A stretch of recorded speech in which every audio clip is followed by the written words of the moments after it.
आपको मालूम चल गया होगा बेटा, न्यू सिलेबस आ चुका है, खबर मिल गई आप लोग को।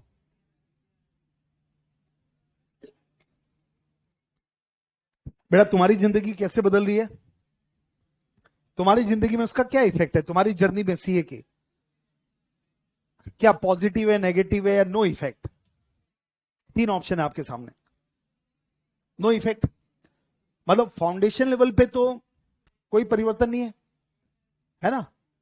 आ, अब इंटर में तुमको कौन सा मिलने वाला है, न्यू की ओल्ड मिलेगा, पक्का ना। इंटर में तुमको मिलेगा न्यू, और वो तुम्हारे लिए बड़ा गिफ्ट है। आई अभी देखो, old versus new, old versus new, foundation equal, पुराना नया एक समान है। नए में क्या किया इन्होंने आपको पता होगा, बीसीआर गया। ट्वेल्थ वाले कितने बचे बेटा, ट्वेल्थ वाले जो साथ में, अभी आपकी क्लैरिटी आ गई। बहुत दिन से आपके दिमाग में घुरा था सर बीसीआर पढ़ने की इच्छा नहीं करती, क्या करें सर, बीसी के बाद कुछ समझ नहीं आ रहा है, क्या करें। तो अब तुम मुक्त हो चुके हो, है ना। आप बीसीआर से मुक्त हो चुके हैं और आप बीसीके से मुक्त हो चुके हैं। ये दोनों आपके आपके फाउंडेशन पे नहीं आएगा, ठीक है। अच्छा, क्या इनको क्या लग रहा है बेटा, इनको मुक्ति मिल गई क्या, खाली ऐसा लग रहा है। अरे माइनस हुआ तो ठीक है बेटा, प्लस भी कहीं कहीं प्लस प्लस प्लस प्लस है। लॉ में प्लस हुआ है, लॉ में आपके सिलेबस में आ गया नेगोशिएबल इंस्ट्रूमेंट है, आपके लॉ में आईसीए पूरा आ चुका है, स्पेशल कॉन्ट्रैक्ट। मतलब ये दोनों चैप्टर आपके इंटरमीडिएट से इंपोर्ट किए गए, और लॉ पूरा 100 नंबर का पेपर है, तो है ना। एक ये चेंज है लॉ में, और अकाउंट में थोड़ा बहुत चेंज है, ज्यादा नहीं अकाउंट में। अकाउंट में सिंगल एंट्री पूरा आ गया जो इंटरमीडिएट में था। और सिंगल एंट्री वैसे क्या हुआ है कि आपका है ना, मेरे ख्याल से 11 12 किस में तो भी, अच्छा पहले था ये, हाँ आपका भी सिलेबस कम हुआ है। 11 12 में पहले सिंगल एंट्री था, वो अभी नहीं है। तो सिंगल एंट्री एक नया, और एक पार्टनरशिप में डिसोल्यूशन ऑफ फर्म, ये आपके 12th में है ना। वो आपके इसमें फाउंडेशन में डाला है। तो मतलब अकाउंट्स में कुछ ज्यादा कुछ है नहीं। इकोनॉमिक्स बीसी के गायब किया। तो इंटरमीडिएट में एक चैप्टर था EFF, economic for finance, economic for finance EFF, उसको उठा के इको के साथ लगा दिया। मतलब इको का पेपर कितने नंबर का हो गया, 100 नंबर का। तो ये बड़ा वेलकम चेंज है, मतलब किसके लिए, दोनों के लिए। क्योंकि फाउंडेशन में क्या होता है बेटा, गोला मारो, तो गोला मारो इज ऑलवेज इजी, है ना। भाई आपको या रट्टा नहीं मानना होता है, इसलिए फायदा होता है। फायदा क्यों है, कॉन्सेप्ट भी समझ गया ना, तो ऑप्शन चमकता चमकता है ना सामने। तो तुक्का ये तो था ही नहीं पक्का, ये नहीं नहीं नहीं, हाँ ये लग रहा है, ये लग रहा है, ठीक है, ज्यादा ही लग रहा है, गोला मार दो। मतलब आंसर चमकता रहता ना। वो सब्जेक्टिव में दिक्कत क्या थी, पूरा लिखना पड़ता है अपने को, और इधर तो दिखता रहता तो याद आता, अच्छा हाँ यही वाला था, एक वर्ड भी आपको याद आ गया तो उससे भी अपन गोला मार के सही मार्क कर सकते हैं। उसमें तो पूरा लाइन याद और रटना पड़ता है, तो ये फर्क है ना। तो ईएफएफ इंटरमीडिएट में परेशान करता था एक्चुअल में। अब तुम्हारे को नए सिलेबस वालों को क्या फायदा है, नए सिलेबस वालों को ये फायदा है कि इंटर में दो जो सब्जेक्ट्स है जिसकी वजह से लोग पब्लिक रोती थी खून के आंसू, एक एक का नाम है ईआईएस, नाम तो सुना ही होगा, आप नहीं सुना है तो बेटा इंटर वालों के टच में नहीं है तुम लोग। अरे रहा करो ना, तुम्हारे मतलब तुम्हारे इमीडिएट सीनियर जो तुम्हारे आगे चल रहे हैं उनको, उनसे बातचीत तो क्या करो भाई, कैसे चला क्या चल रहा है।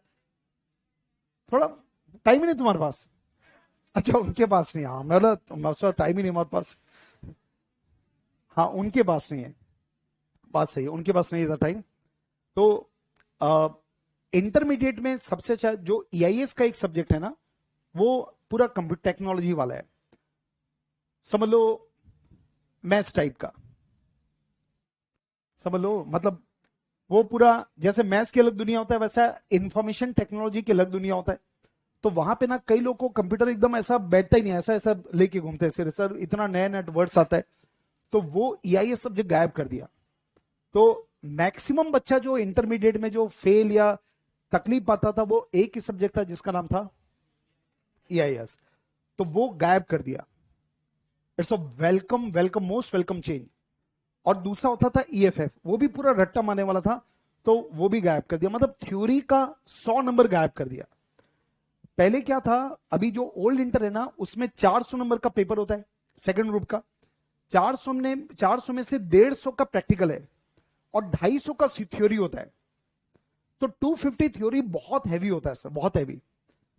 आप सोचो ना, अभी आपका थ्योरी कितना है, 60 नंबर का, उसमें तुम कितना लोड ले घूमते हो, सर लॉ नहीं होता, लॉ नहीं होता पूरा लिखने का, उसमें कितना है 250 नंबर का। आप सोच के देखो बेटा कितना, मतलब वो प्रैक्टिकल में क्या होता है, आपको रट्टा नहीं मारना होता, समझना होता है, थोड़ा सा बनाते समय टाइम लगता है पर कंपाइल करना आसान होता है। लेकिन थ्योरी में तो पूरा याद करना है, आपको पूरी किताबें याद करनी पड़ती है, तो इसके लिए वो टफ लगता था।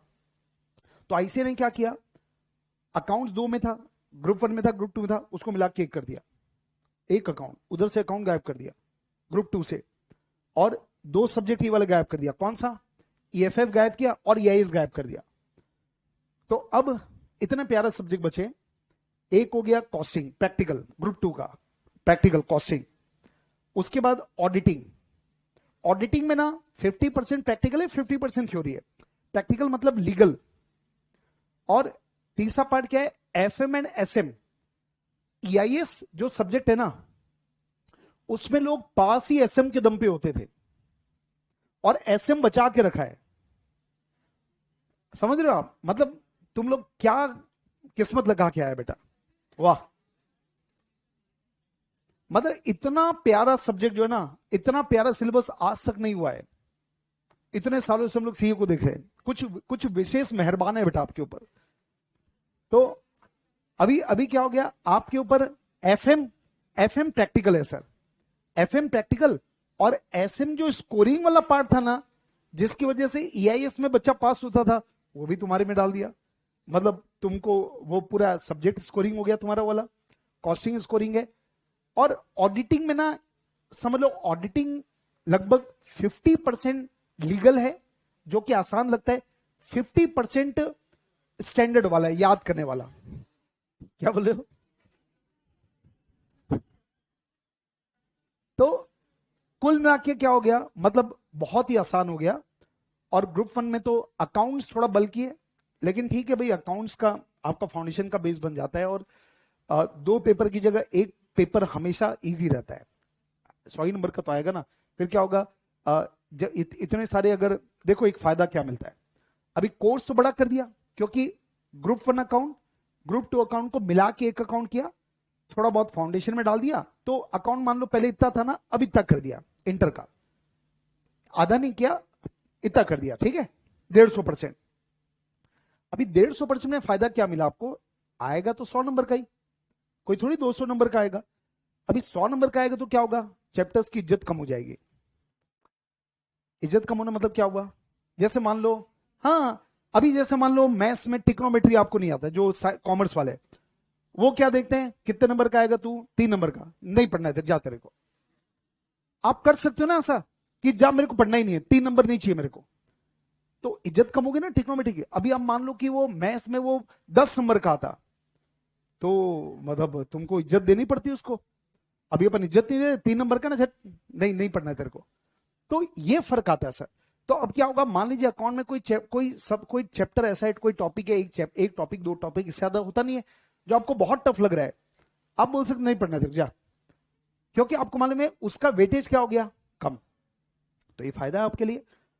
और अब क्या होगा, अब लगभग सारे बच्चे बोधरूप कर सकते हैं। पहले क्या होता था, अभी अभी जो बैच चलती है ना उसमें लगभग 60% लोग करते थे, 60। लेकिन अब 8 सब्जेक्ट थे सर। अच्छा 8 सब्जेक्ट मतलब क्या होता है, सुबह 7 से लेकर रात को 8 तक, मतलब एक्चुअल में क्या है, ऐसा टफ नहीं है, अगर मैं एकदम ऑनेस्टली बोलूं आपको, अलग सब्जेक्ट वाइज आप बोलोगे ना टफ नहीं है, पर टफ क्यों लगता है, क्योंकि 7 से 8 रोज क्लास में आना, रोज रिवीजन करना, और ऐसा कोई 1 महीने की मेहनत नहीं है सर, ऐसा 7-7 8-8 महीने, वो हैवी लगता है। कोई तुमको 1 महीने बोला ना कि भैया 1 महीने चल तू पढ़, 14 घंटे पढ़, आप पढ़ डालोगे, है ना, लेकिन आपको इतने समय तक पढ़ना, तो आदमी हिम्मत हार जाता है, और इतना थ्योरी तो रिटेन करना, मतलब वो पजल्ड हो जाता है।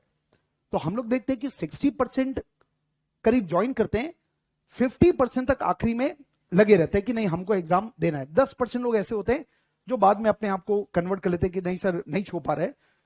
लेकिन अब क्या हो गया, देखो एक ग्रुप में अभी क्या है, 4 सब्जेक्ट तो वैसे भी था, 4 का कितना हो रहा है 6, तो 4 का 6 बहुत आसान है, क्योंकि अब जो शेड्यूल भी रहेगा ना वो कैसा रहेगा आपका, सुबह 7 से लेके मान लीजिए शाम को 5:30 तक खत्म हो जाएगा। तो ये क्या होता है, बहुत कंफर्टेबल पोजीशन में आ जाएंगे आप, बहुत ही, क्योंकि 2 ही सब्जेक्ट आपको एक्स्ट्रा पढ़ना है, तो ये बहुत इजी हो जाता है सर। तो इसलिए ना, और दूसरा क्या है सर, बोध ग्रुप क्यों जरूरी है अब करना, क्योंकि आर्टिकलशिप ग्रुप 2 की बाद ही चालू होगी। मतलब एक ग्रुप, अभी तो क्या था, अभी एक ग्रुप के बाद आर्टिकलशिप चालू कर सकते थे आप, और आपको मालूम है सीए बनने के लिए ना आर्टिकलशिप का पीरियड इंपॉर्टेंट होता है, क्योंकि वहां से 3 साल जब आप आर्टिकलशिप चालू करोगे। और अब क्या हो गया, नए में क्या हुआ, 2 साल, पर 2 साल कहां से, एक बात सोचो, जैसे आपने ना एक ही ग्रुप किया कि नहीं सर 6 सब्जेक्ट क्यों, मैं आराम से सीए बनूंगा, मैं 3 ही सब्जेक्ट पढ़ूंगा मान लो, तो आपने इस अटेम्प्ट में, मान लीजिए जो भी आपका अटेम्प्ट आएगा, नवंबर आएगा आपका, नवंबर में आपने एक ग्रुप तैयार किया, पास हो गए, आप वेट करना पड़ेगा, आर्टिकलशिप चालू नहीं हो पाएगा। फिर अगला अटेम्प्ट कब दोगे आप, मई, फिर मई का रिजल्ट आएगा, अगर उसमें पास हुए तब जाके आपका आर्टिकलशिप चालू होगा 2 साल का।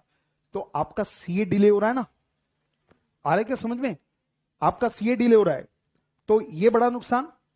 तो इसलिए, और दूसरा जो मैंने बताया ना कि कोर्स ऐसा हो गया, तो वो जो बेनिफिट आपको मिलेगा ना ये, अच्छा वो जो बोध के फायदे होते हैं, कुछ सुना है आपने बोध का मेन फायदा क्यों, मतलब इतना टफ होने के बाद भी क्यों लोग जूझते रहते हैं कि नहीं कुछ हो जाए अपने को करना है, कुछ तो फायदे भी होते होंगे। देखो एक सबसे बड़ा फायदा होता है एग्रीगेट का, आपस में सेट ऑफ का, मतलब 200-200 चाहिए आपको पहले के समय में, अब तो 150-150 चाहिए, है ना। पहले क्या होता था, 200-200, 4 सब्जेक्ट है, 50-50 मतलब 200, इधर 200, इधर किसी का आ गया 210, इधर आ गया 190, तो दोनों मिलके 400 हो गया ना, पास हो जाते थे। और ये इतना फायदा करता है, हर बार रिजल्ट हम लोग देखते हैं, कई बच्चे एडजस्टमेंट की वजह से पास होते हैं। तो होता क्या है सर, इसका फायदा ही मिलता है कि जो, जैसे आप देखते होंगे कोई सब्जेक्ट आपका स्ट्रांग होता है, कोई वीक होता है। अच्छा, ग्रुप टू अलग से पास करना बहुत कठिन लगता था पहले, क्यों कठिन लगता था, थ्योरी थ्योरी है ना, तो मार्क्स स्कोर नहीं होते थे, 1 में प्रैक्टिकल ज्यादा था, तो लोग क्या करते थे, इधर अच्छा स्कोर करते थे, उधर 180 190 भी होते थे, इधर 15-20 नंबर ज्यादा हो गए, इधर 15-20 नंबर कम, ऐसा सेट ऑफ होके पास। ग्रुप 2 ध्यान रखना, मतलब अलग से पास करना मुश्किल था बहुत, और अब क्या कर दिया 6, और सेट ऑफ का लॉ अभी भी है, तो मतलब बहुत ही गोल्डन टाइम चालू हो रहा है एक्चुअल में। और इन्होंने क्या किया, ईआईएस खत्म एक्चुअल में नहीं किया, इन लोगों ने क्या किया, ईआईएस को इन्होंने फाइनल लेवल पे ना रेलेवेंट जगह डाल दिया। मतलब जब आप फाइनल में आप टेक्स्ट पढ़ोगे ना, तो उसमें टेक्नोलॉजी का क्या रोल है वो डाल दिया, ऐसा मतलब रेलेवेंट कर दिया कि जब तुम वो टेक्स्ट पढ़ो उस समय पढ़ो ना उसका ईआईएस, तो छोटा सा दिखेगा आपको और वो रिलेवेंट भी होगा उस समय, ऐसा करके उन्होंने डिवाइड कर दिया है। तो काफी कुछ अच्छा हो रहा है, मतलब बहुत ही अच्छा चेंज आ रहा है, और भी कुछ कुछ चल रहा है।